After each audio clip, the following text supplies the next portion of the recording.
Welcome back to my channel. दोस्तों आज हम बात करने वाले हैं 2006 रिलीज्ड एक real story based Hollywood thriller के बारे में जिसका नाम है फेटल डिजायर। दोस्तों पहले हम इस फिल्म के बारे में बात करेंगे और उसके बाद हम असली कहानी को जानेंगे।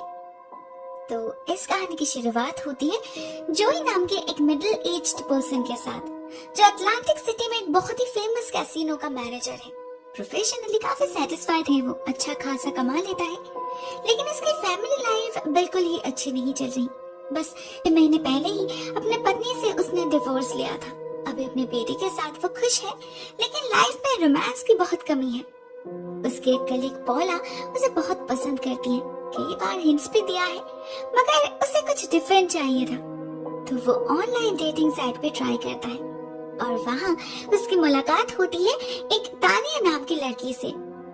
भले ही वो सिर्फ 27 इयर्स की थी, मगर वो जोई में काफी इंटरेस्ट ले रही थी। दोनों लगातार कई दिनों तक बातें करते हैं। ईमेल के थ्रू तानिया अपनी फोटो भी भेजती है, जिसे देखकर जोई उसका दीवाना हो जाता है। बिल्कुल किसी टीनेजर की तरह बिहेव करने लगा था वो। उसकी हालत देखकर पॉला को बहुत खराब लगता है। वो उसके सामने है, फिर भी उसका प्यार जो तो क्यों नहीं दिख रहा। वो उसे वार्न भी करती है, ऐसे ही बिना किसी को जाने पहचाने उससे इमोशनली अटैच्ड होना सही नहीं है। जोई को भी ये ठीक लगता है, तो वो तानिया से कह देता है उससे मिलने के लिए, नहीं तो वो ये रिश्ता और कंटिन्यू नहीं करेगा। एक्चुअली खेल खेल में ही जोई इस लड़की को पसंद करने लगा था। उसे फील हो रहा था शायद इससे बात बन सकती है, मगर स्क्रीन के उस पार कौन सच में क्या है वो पता करना आसान नहीं होता। उसे पता नहीं चलता तानिया असल में मैरिड है, इवन उसकी एक छोटी सी बच्ची भी है। अपने पति से छुपकर वो ये सब क्या करती है, ये पता होने के बावजूद कि इसका अंजाम क्या होने वाला है। और तो और जब जोई जिद करता है तो वो उससे भी मिलने आ जाती है अटलांटिक सिटी में। जोई ने तो बिल्कुल भी एक्सपेक्ट नहीं किया था। इतना खुश हो जाता है वो कि जब तानिया रिवील करती है कि वो मैरिड है, अपनी बेटी की फोटो भी दिखाती है, तब भी जोई के एक्सप्रेशन में कोई चेंज नहीं आता। उसे कोई प्रॉब्लम नहीं थी एक मैरिड वुमन के साथ अफेयर करने में। तानिया उससे कुछ हाइड नहीं कर रही, यही बहुत बड़ी बात थी। तो अगले 2 दिन दोनों बहुत एंजॉय करते हैं, कुछ सुनते हैं कुछ सुनाते हैं। पता चलता है तानिया कॉस्मेटिक्स की बिजनेस किया करती है। उसी का बहाना देकर तो वो जोई से मिलने आई है। बीच बीच में उसे काफी खराब भी लग रहा था कि वो अपने पति पर चीट कर रही है। उससे पहले कभी ऐसा नहीं किया था। कितनी बुरी है ना वो। तब जोई उसे समझाता है कि वो लोग एक दूसरे से प्यार करते हैं, इसमें गलत क्या है। जोई चाहता था उसे घर ले जाकर अपने बेटे से मिलवाएगा, मगर वो पॉसिबल नहीं हो पाता क्योंकि उसी दिन तानिया को वापस जाना पड़ता है। जोई बहुत रिक्वेस्ट करता है एक और दिन के लिए रुकने के लिए, मगर वो नहीं मानती। लौटने का प्रॉमिस करती है और निकल जाती है। तानिया के प्यार ने जोई को बहुत बदल दिया था। वो पहले से भी ज्यादा खुश रहने लगा था अपने बेटे से। उसका रिश्ता भी इम्प्रूव कर रहा था। पॉला भी खुश थी उसके लिए। ऐसे में एक दिन जोई को एक वीडियो टेप रिसीव होता है। उसमें तानिया के वीडियोस थे, प्राइवेट वीडियोस, जो उसने सिर्फ जो के लिए बनाई थी, जिससे जोई उसके एब्सेंस में भी उसे फील कर पाए। ऐसे तो कोई तभी करेगा ना जब उसे यकीन हो कि इसी बंदे के साथ उसे रहना है। जो अपनी फीलिंग्स के बारे में तो पहले से ही श्योर था, अभी वो तानिया के बारे में भी श्योर हो जाता है। उसे यकीन हो चुका था कि वो भी उससे उतना ही प्यार करती है। ऐसे ही कुछ दिन बीत जाते हैं फोन कॉल्स और ईमेल्स के थ्रू, और फिर एक दिन तानिया उसे बताती है कि वो जोई से मिलने आ रही है, उसे कुछ बताना है। जोई को कोई आइडिया नहीं था वो क्या बताने वाली है, मगर वो बहुत ही ज्यादा सीरियस साउंड कर रही थी, इसीलिए जोई को भी टेंशन होने लगता है। फाइनली उसके आने पर जोई को पता चलता है कि वो प्रेग्नेंट है। साथ में बच्चे की वीडियो भी दिखाती है उसे। तानिया को डर था कहीं ये बात जान के जोई उसे छोड़ ना दे, मगर असल में तो वो बहुत ही ज्यादा खुश हो जाता है। वो तानिया से कहता है अपने पति से डिवोर्स लेकर उससे शादी करने के लिए। वो भी तो यही चाहती है ना, मगर तानिया राजी नहीं होती। कहती है उसका पति मार्क कभी नहीं मानेगा। डिवोर्स तो बहुत दूर की बात है, अगर उसे इस अफेयर के बारे में भी भनक लगी तो वो उसे जान से मार डालेगा। और जोई के साथ क्या करेगा वो तो उसे पता भी नहीं। एक्चुअली मार्क दिखाता तो है कि वो सिर्फ एक जंकयार्ड का मालिक है, एक बहुत ही नॉर्मल इंसान है, लेकिन वो असल में एक क्रिमिनल है। सारे एंटी सोशल गैंग के साथ काम करता है वो। ऐसा कुछ भी नहीं है जो वो नहीं कर सकता। सब कुछ सुनने के बावजूद जोई उम्मीद नहीं छोड़ता। उसे कुछ भी करके तानिया को अपने पास लाना था, भले उसके लिए उसे उस मार्क से डील करना क्यों न पड़े। वो तानिया को अपने बेटे टेडी से भी मिलवाता है।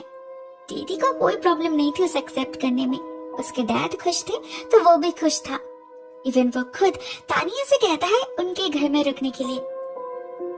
जोई बहुत खुश था इस आउटकम से, मगर तानिया नहीं, क्योंकि उसे पता था वो लोग बेकार में ही सपने सजा रहे हैं।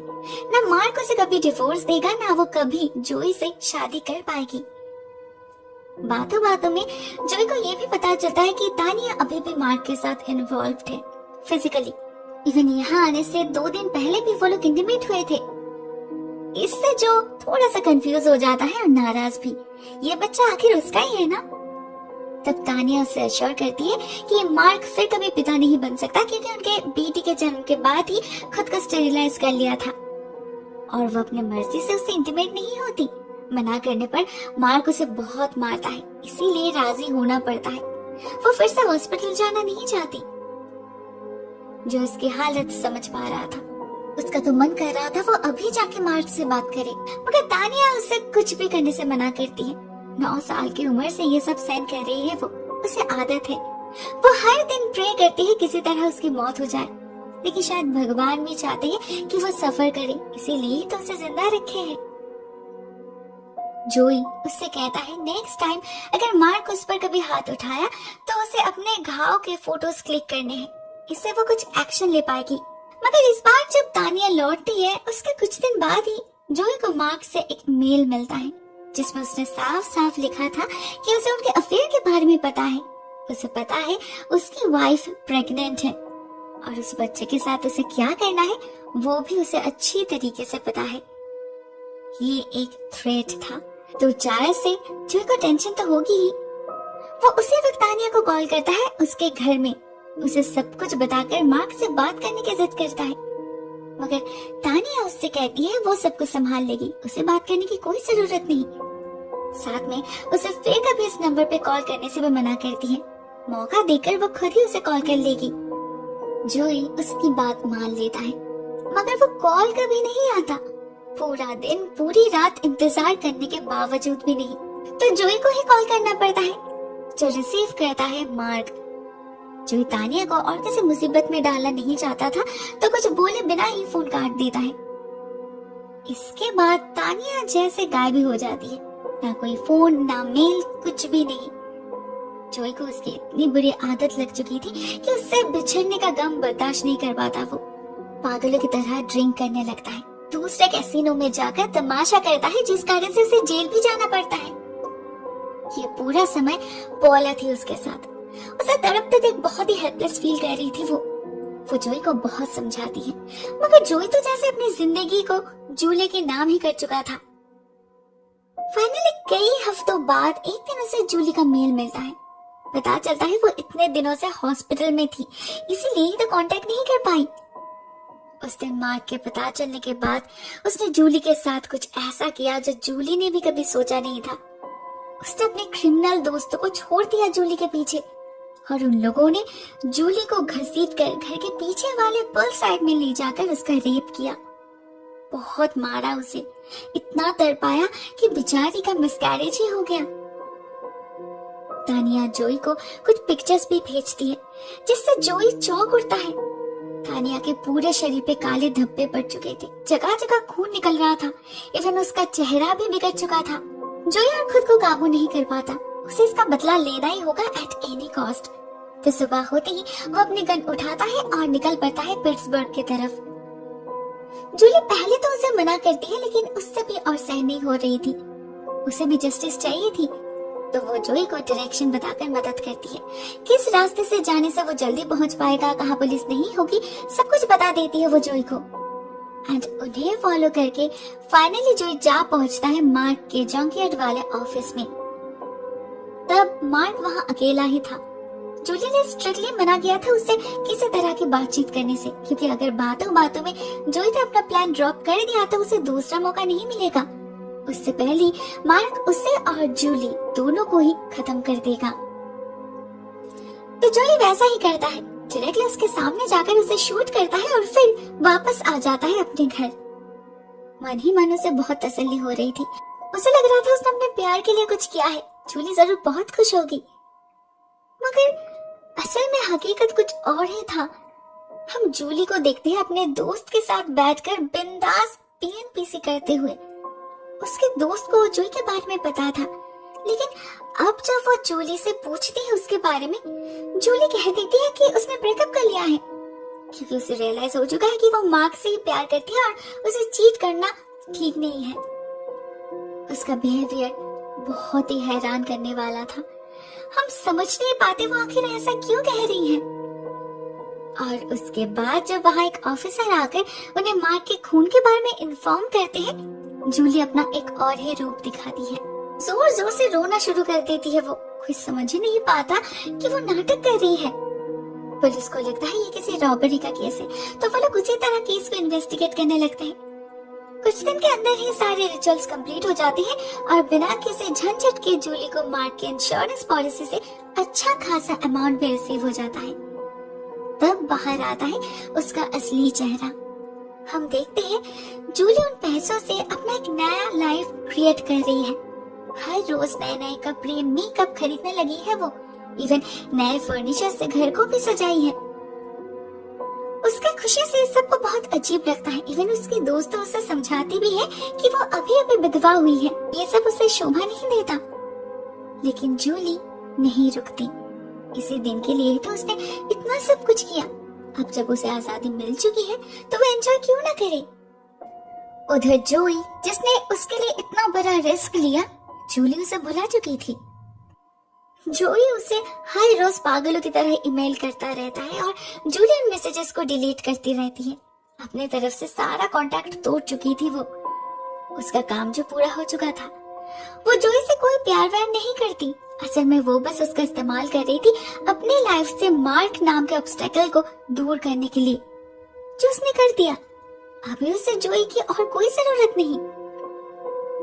देर से ही सही फाइनली जोई को भी ये बात समझ आ जाती है, मगर वो उसे हजम नहीं कर पाता। पागलों जैसा हाल हो चुका था उसका। दिन भर शराब के नशे में चूर होकर भटकता रहता था। फिर से एक बार उसे जेल भी जाना पड़ता है ड्रिंक एंड ड्राइव के जुर्म में।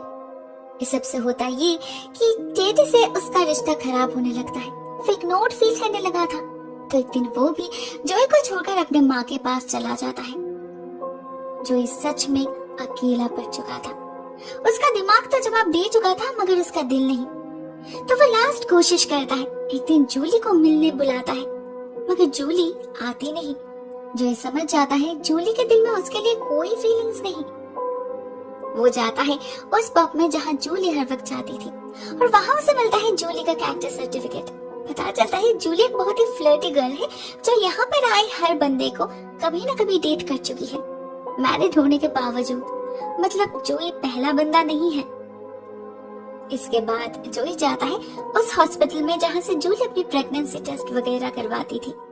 जोई के पास वो वीडियो भी था, तो वो उसके डॉक्टर से बात करने की कोशिश करता है, मगर जवाब में उसे जो पता चलता है उससे उसे एक बहुत ही बड़ा शॉक लगता है। उन्हें रिकॉर्ड में जूली का नाम ही नहीं मिलता, और वो टेप वो भी 10 साल पुरानी थी। मतलब जूली जब अपनी बेटी को कैरी कर रही थी उस समय की। नेक्स्ट जोई जाता है जूली के घर के बैकयार्ड में और वहां उसे मिलता है दूसरा झटका, क्योंकि वहां कोई पुल था ही नहीं। मतलब जो रेप सीन जूली ने इतने अच्छे से डिस्क्राइब किया था वो कभी हुआ नहीं।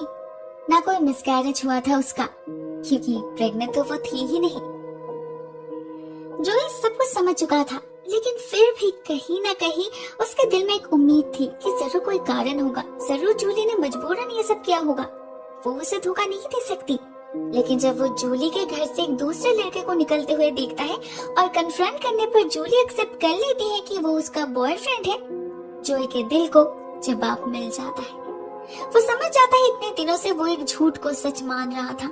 इस औरत के चक्कर में उसने बेगुनाह इंसान का खून कर दिया था। मार्क ने तो कभी कुछ किया ही नहीं था शायद। वो घाव के निशान तो असल में मेकअप था। और ईमेल्स मार्क ने नहीं, जूली ने भेजा था जोई को उकसाने के लिए। जोई जब एक एक करके ये सारे बातें एनालाइज कर रहा था, जूली पूरा समय उसी के सामने खड़ी थी। उसके चेहरे पर कोई रिग्रेट नहीं था, उल्टा वो हंस रही थी, ऐसे कुछ बहुत बड़ा अचीव कर लिया हो उसने। कितना बुद्धू है ना जोई, उसे खुद पर ही हंसी आ रहा था। वो जूली से और कुछ नहीं कहता, घर लौट आता है और खुद को कमरे में कैद कर लेता है। अंदर से टूट चुका था जोई, जीने की सारी उम्मीदें खो चुका था। 2 दिन तक वो ऑफिस नहीं जाता और जब थर्ड डे पॉला उसे ढूंढते हुए उसके घर आती है, तब उसे मिलती है जोई की लाश। बेचारे ने सुसाइड कर लिया था। पॉला को याद आता है, उसने एक बार कहा था कि अगर उसे कुछ हो जाए तो वो अपनी सारी इंपॉर्टेंट डॉक्यूमेंट्स बेड के नीचे एक सूटकेस में रखता है। पॉला ढूंढ निकालती है उस सूटकेस को और उसमें रखे सुसाइड नोट से उसे सारा मामला समझ आ जाता है। वहाँ जोई ने अपने जुर्म कबूल कर लिया था और जूली के बारे में भी बताया था। उसके पास जितने भी प्रूफ थे सब कुछ मेंशन किया था उसने, इसी उम्मीद में कि जिंदा रहते ना सही लेकिन शायद उसके मरने के बाद उस औरत को सजा मिलेगी। पर इस अगले दिन ही जूली को अरेस्ट कर लेती है। कंटिन्यूअसली उसे इंटेरोगेट किया जाता है, मगर जूली बार बार एक ही जवाब देती है कि वो किसी जोई को नहीं जानती। फिर जब उसे सबूत दिखाए जाते हैं तब वो कहती है कि ऐसे हजारों लोगों से वो ऑनलाइन मिल चुकी है, डेट कर चुकी है। वो प्राइवेट वीडियोस वो भी कई सारे लोगों के पास है। वो लोगों को एंटरटेन करना पसंद करती है, इट्स अ गेम। मार्क को ये सब पसंद नहीं था, इसीलिए उसने उसको हटा दिया। वैसे भी बोर हो चुकी थी उससे। इसमें हैरान होने वाली क्या बात है, ऐसे तो सभी करते हैं ना। उसने किसी का खून तो नहीं किया। बहुत सारे क्रॉस क्वेश्चन के बाद फाइनली वो अपने जुर्म कबूल कर लेती है और उसे लाइफ इम्प्रिजनमेंट की सजा मिलती है। कैसे इन रियलिटी इस केस की शुरुआत 1999 में हुई थी, जब पुलिस को ब्रूस मिलर नाम के एक व्यक्ति की लाश मिली थी। पहले उन्हें लगा था ये किसी आपसे दुश्मनी या फिर चोरी का केस है, मगर कुछ महीने बाद जब एक जेरी कैसिडी नाम के व्यक्ति ने सुसाइड किया और उसके सुसाइड नोट में इस केस का रेफरेंस मिला, तब जाके सारा सच सामने आया। पता चला शेरी मिलर यानी कि ब्रूस मिलर की बीवी है इन दोनों केस के पीछे। वो एक पैथोलॉजिकल लायर है जो अपने बोरिंग लाइफ को एंटरटेनिंग बनाने के लिए ऑनलाइन डेटिंग किया करती थी। अनजान लोगों को अपनी न्यूड पिक्चर्स भेजना, सेडक्टिव डांस वीडियो भेजना, ये सब उसके लिए गेम था। साथ में ऑफलाइन भी उसका रेपुटेशन कुछ बहुत बढ़िया नहीं था। उसी ने जेरी को मैनिपुलेट करके उससे अपने पति का खून करवाया। इनिशियली उसने अपनी गिल्ट कबूल नहीं की। 2001 के एंड में जब उसे अरेस्ट किया गया, तब से लेकर 2015 तक वो चुप रही। उसे 81 इयर्स की जेल हुई, फिर भी। उसके बाद इन 2016 पता नहीं उसे क्या हुआ, उसने अपनी गिल्ट कबूल कर ली। उसके बाद इस केस को एक नया मोड़ मिला। बीच में उसे एक बार बेल मिली थी, मगर फिर से वापस जाना पड़ा और इस बार लाइफ टाइम के लिए। अभी भी वो जेल में ही है। दोस्तों, ये कहानी यहीं पर एंड हो जाती है। एक बहुत ही अनोखी कहानी लगी मुझे ये, और थ्रिलर से ज्यादा तो ट्रेजेडी थी। ब्रूस और जेरी दोनों ही विक्टिम थे, बिना किसी दोष के भुगतना पड़ा उन्हें। पता नहीं कोई सिर्फ अपने मजे के लिए ये सब कैसे कर सकता है। आज के लिए बस इतना ही दोस्तों। Thank you so much for watching this video. बहुत जल्द मिलते हैं किसी और नए वीडियो के साथ। तब तक के लिए टेक केयर।